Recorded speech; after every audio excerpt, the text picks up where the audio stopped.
Hey guys, welcome back to our channel BCom वाले। तो आज की वीडियो में हम बात करेंगे हमारे subject issues in financial reporting. ये हमारा बहुत स्कोरिंग सब्जेक्ट है क्योंकि इस सेमेस्टर में हमारे 3 थ्योरी के सब्जेक्ट्स हैं and 3 practical. Theory as compared to practical scoring होता है। जिनको थ्योरी करना पसंद है, जिनको प्रैक्टिकल पसंद है, उनके लिए प्रैक्टिकल स्कोरिंग है क्योंकि उसके अंदर आप फुल मार्क्स भी लेके आ सकते हो। जैसे हमारा फाइनेंशियल मैनेजमेंट जो कि हमारा सब्जेक्ट है, डायरेक्ट टैक्स फिर थोड़ा मुश्किल होता है एंड सबसे इजी आपका ओआर होता है। ओआर में बहुत बच्चों के 81 80 भी आते हैं एंड 100 on 100। तो हम बात करते हैं हमारा इश्यूज इन फाइनेंशियल रिपोर्टिंग, हमारे लास्ट सेमेस्टर का सबसे इजी एंड इम्पॉर्टेंट सब्जेक्ट। क्योंकि अगर आप थ्योरी के सब्जेक्ट्स को नहीं कर रहे हो, सिर्फ प्रैक्टिकल के कर रहे हो, स्ट्रॉन्ग कर रहे हो, उन्हें थ्योरी में आपके कम मार्क्स आ रहे हैं तो आपकी कहीं ना कहीं परसेंटेज कम हो जाती है। तो दोनों को इक्वली वेटेज दो। अगर आपका प्रैक्टिकल स्ट्रॉन्ग है, थ्योरी के सब्जेक्ट्स को भी स्ट्रॉन्ग रखो कि आपकी परसेंटेज अच्छी बने। लास्ट सेमेस्टर है तो अपनी परसेंटेज पर भी थोड़ा फोकस रखें।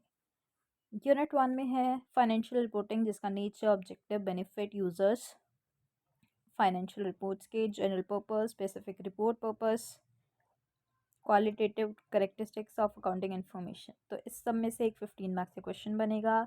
Conceptual framework of financial reporting, FASB and IASB, ये 15 के लिए बहुत इंपॉर्टेंट है। International financial reporting standards, role of IASB, arguments for global conversion, achievements, obstacles in conversion, required disclosures as per IFRS, ये सब 15 के लिए आपका इंपॉर्टेंट रहेगा। तो यूनिट 1 में 15 मार्क्स के 4 क्वेश्चन पूछे जाएंगे आपसे एंड 5 मार्क्स के 3। यूनिट 2 से है issues in corporate financial reporting, accounts for changes, price level, social reporting, human resource accounting. आपने लास्ट सेमेस्टर में किया होगा मैनेजमेंट अकाउंटिंग, ये सारा उसमें था। और प्रैक्टिकल एंड थियोरेटिकल, इसमें आपके सिर्फ प्रैक्टिकल नहीं, सिर्फ थ्योरी पूछी जाएगी। तो इन 4 चैप्टर में से कोई 1 या 2 चैप्टर ज़रूर आते हैं, ठीक है। तो अगर आप सारे चैप्टर करोगे तो आपके 1 क्वेश्चन या 2 क्वेश्चन 15 मार्क्स का कवर होगा। बट अगर आपने लास्ट सेमेस्टर में किया है तो आप इनको ज़रूर करो, आपको सिर्फ रिविजन देने की ज़रूरत होगी। आप हमारे चैनल पर भी विज़िट करके इनकी वीडियोस देख सकते हो।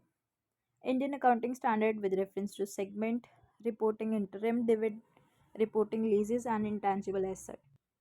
तो सेगमेंट और इंटरिम, इन दोनों में से एक 15 मार्क्स के लिए ज़रूर देख सकते हो आप पेपर में। Difference between IFRS and Indian standard accounting, US GAAP, तो ये भी इम्पॉर्टेंट है आपका। ये जो क्वेश्चन है आपका डिफरेंस बिटवीन, तो ये 15 के लिए भी पूछ सकते हैं। बट अगर आपको 15 मार्क्स के अंदर डिफरेंस पूछ रहा है तो कहीं ना कहीं एक सिंपल क्वेश्चन से इस क्वेश्चन में स्कोर करना बहुत मुश्किल होता है। तो आप अपनी प्रिपरेशन उस हिसाब से रखिए जिसमें आपको लगे कि हाँ, इस सब्जेक्ट में आप स्कोर कर पाओगे। लास्ट आपका recent trends in financial reporting in Indian context, तो ये भी इम्पॉर्टेंट है, ये बहुत इम्पॉर्टेंट है। ये अपना एक चैप्टर है अलग से, तो इसमें से 15 मार्क्स का श्योर है, 5 का भी आ सकता है और बहुत ईजी चैप्टर है।